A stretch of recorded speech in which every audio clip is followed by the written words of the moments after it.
Cell किसी animal या plant में स्मॉलेस्ट लिविंग पार्ट होती है। हमारे शरीर की बेसिक यूनिट सेल से मिलकर टिश्यू बनता है, टिश्यू से ऑर्गन और ऑर्गन सिस्टम से मिलकर हमारी पूरी की पूरी बॉडी बनी हुई होती है। सेल का फंक्शन हमारे शरीर में शरीर को स्ट्रक्चर देना है, शरीर से न्यूट्रिएंट्स लेकर उनसे एनर्जी को बनाना है और कुछ स्पेशलाइज्ड फंक्शन करना है जहाँ शरीर को जैसी जरूरत हो। सेल कितने प्रकार की होती है? सेल दो प्रकार की होती है। एक वो जिसके अंदर न्यूक्लियस पाया जाता है जिसे यूकैरियोटिक सेल कहते हैं, और एक वो जिसके अंदर न्यूक्लियस नहीं पाया जाता है जिसे प्रोकैरियोटिक सेल कहते हैं। प्रोकैरियोटिक सेल वो जो बैक्टीरिया या माइकोप्लाज्मा जैसे यूनिसेलुलर ऑर्गेनिज्म होते हैं, और वही यूकैरियोटिक सेल वो जो हम मनुष्यों में, जीव जंतुओं में और प्लांट्स में पाए जाते हैं। चलिए आज हम ये जानते हैं कि हमारा जो सेल है जो हम मनुष्यों में पाई जाती है यूकैरियोटिक सेल, उसकी संरचना कैसी होती है। आगे की वीडियो में हम डिटेल में ये जानेंगे कि हमारे शरीर में सेल कैसे बनी हुई होती है और हर एक सेल के ऑर्गेनल्स का काम क्या क्या होता है। आज हम एक ओवरव्यू ले लेते हैं कि हमारी सेल कैसे बनी हुई होती है। देखिए,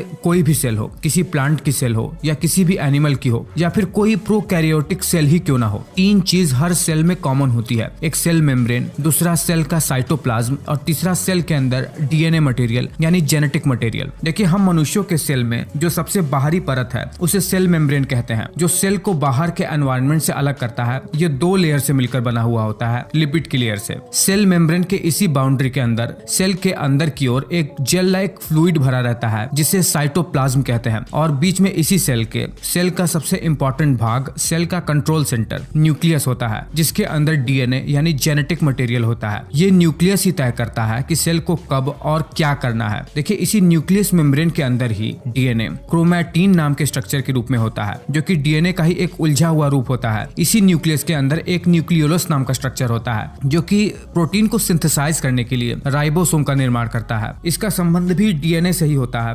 राइबोसोम्स न्यूक्लियस से बाहर निकलकर प्रोटीन का निर्माण करते हैं। होता यह है कि राइबोसोम्स न्यूक्लियस से बाहर निकलने के बाद या तो साइटोप्लाज्म में तैरते रहते हैं या फिर न्यूक्लियस से सटी हुई एक बहुत ही महत्वपूर्ण संरचना एंडोप्लाज्मिक रेटिकुलम से जाकर चिपक जाते हैं। एंडोप्लाज्मिक रेटिकुलम भी दो प्रकार का होता है, एक रफ एंडोप्लाज्मिक रेटिकुलम जिसमें राइबोसोम जाकर चिपक जाते हैं, दूसरा smooth endoplasmic reticulum. Endoplasmic reticulum protein और लिपिड जैसे मटेरियल के ट्रांसपोर्ट सिस्टम की तरह होता है। प्रोटीन और लिपिड जैसे मॉलिक्यूल इस एंडोप्लाज्मिक रेटिकुलम से वेसिकल्स के रूप में निकलते हैं, और वेसिकल्स के रूप में निकलने के बाद ये प्रोटीन वगैरह सीधे गोल्जी एपैरेटस या फिर इसे गोल्जी बॉडी भी कहते हैं, वहां पर चले जाते हैं, जहां पर इन प्रोटीन को इस स्वरूप में बना दिया जाता है कि सेल इन्हें यूज कर सके यूजेबल फॉर्म में, या फिर उनके ऊपर किसी अलग तरीके के मॉलिक्यूल अटैच हो जाते हैं इसी गोल्जी बॉडी में, जैसे कार्बोहाइड्रेट या लिपिड जैसे मॉलिक्यूल, जैसा जरूरत हो बॉडी को वैसा। ठीक इन्हीं संरचनाओं की तरह सेल के अंदर एक ऑर्गेनेल होता है लाइसोसोम, जो सेल के अंदर किसी भी डिब्री यानी वेस्ट मटेरियल को ठिकाने लगाता है, उन्हें डिकम्पोज करता है। एक है हमारे सेल के अंदर माइटोकॉन्ड्रिया, जो हमारे सेल के अंदर पावर हाउस की तरह होता है, जो ग्लूकोज से एनर्जी बनाने का काम करता है। देखिए, यहाँ पर न्यूक्लियस के पास जो आप सिलेंड्रिकल शेप में संरचना देख रहे हैं, इसे सेंट्रोसोम कहते हैं। ये सेल के विभाजन के समय बहुत ही इंपॉर्टेंट रोल प्ले करता है। सेल के अंदर